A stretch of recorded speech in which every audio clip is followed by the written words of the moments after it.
Phone की आखिरी recording.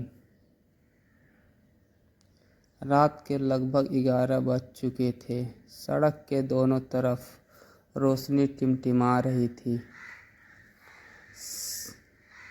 शहर की भागदौड़ अब थम चुकी थी, लेकिन आर्यन अभी भी अपने ऑफिस में बैठा था, स्क्रीन पर झुका हुआ कुछ डाउनलोड पूरी करने में लगा हुआ था। लैपटॉप की नीली रोशनी उसके चेहरे पर पड़ रही थी।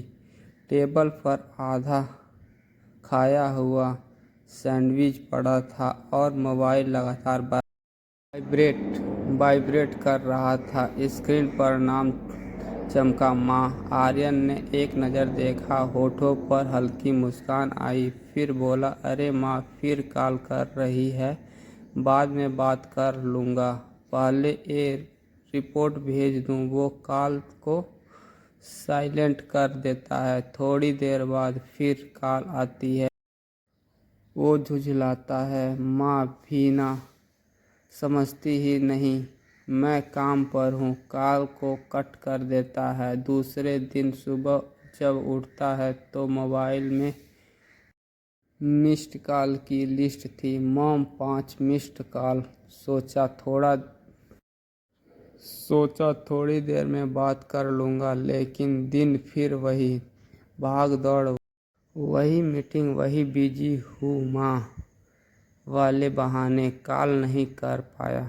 शाम को जब ऑफिस से लौटा तो उसके रूममेट ने कहा, भाई घर से कोई बार बार कॉल कर रहा था, कुछ इमरजेंसी लग रही थी।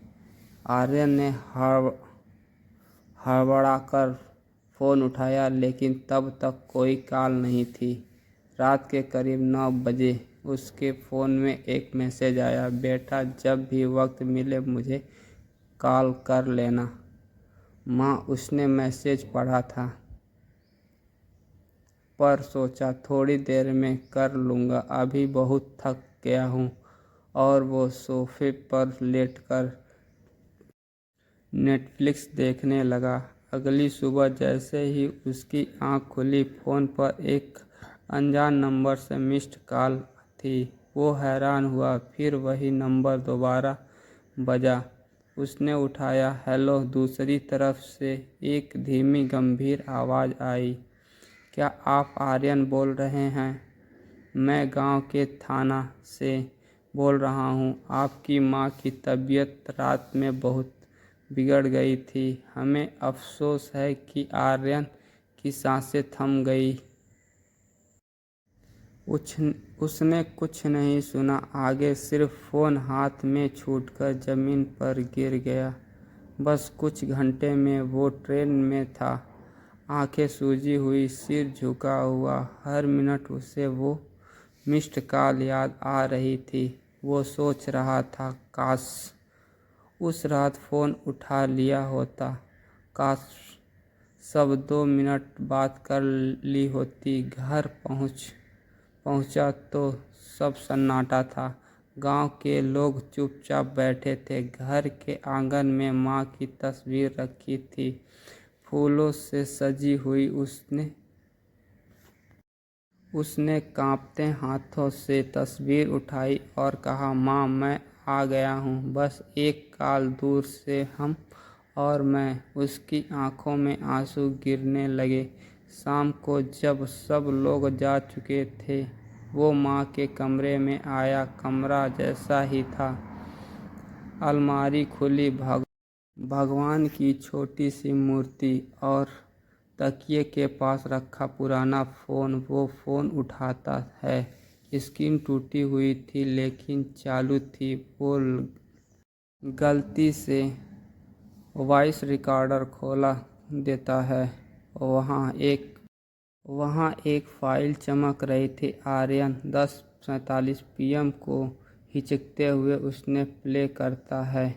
फ़ोन से आवाज़ आती है, बेटा पता नहीं तू फ़ोन क्यों नहीं उठा रहा, शायद काम में होगा। बस ये बोलना था कि खाना खा लेना, बहुत देर तक मत जागना, ठंड बढ़ गई है, कंबल ओढ़ लेना। आवाज़ के बाद कुछ सेकंड का सन्नाटा, फिर एक हल्की सांस, खांसी की आवाज़ और फाइल खत्म।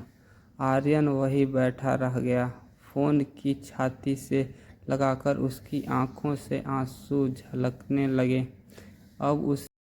अब उसे वो हर पल याद आ रहा था जब माँ फ़ोन करती थी और वो कह देता, माँ बाद में बात करूँगा। हर बाद में, अब कभी नहीं। मैं बदल गया था। उसने फ़ोन उठाया और अपनी रिकॉर्डिंग शुरू की। माँ, अब मैं भी तुमसे कुछ कहना चाहता हूँ। माफ़ कर देना माँ, मैंने तेरी आवाज़ की कीमत बहुत देर से समझी। दिन बीत गए, आर्यन शहर लौटा, लेकिन अब उसके कमरे में कुछ बदल गया था।